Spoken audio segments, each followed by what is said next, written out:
Wales needs to rapidly reduce its carbon emissions if it is to contribute to the prevention of global average temperatures rising more than 2% Celsius, 2 degrees Celsius. To achieve this reduction in carbon emissions, we believe that a fundamental transformation in the way we think about energy is needed.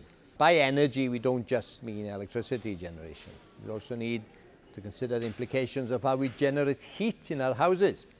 For example, should we be burning fossil fuels such as natural gas, or looking for low or zero carbon alternatives?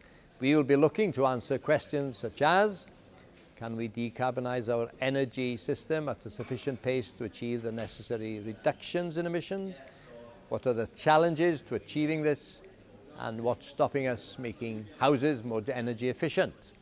What can we do to convince communities, businesses and industry to engage and transform the way they think about energy?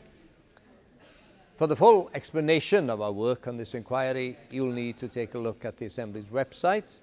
But to summarise, this inquiry will be addressing issues such as how Wales can achieve a smarter energy future, including low carbon energy supply, energy demand management and energy storage, at a sufficient pace to achieve the necessary reductions in emissions. Whether the current infrastructure and regulatory framework can deliver these changes at the rate of change that is necessary, and the action that needs to be taken by citizens and the public, private and third sectors, and the balance of devolved competence in this area of policy.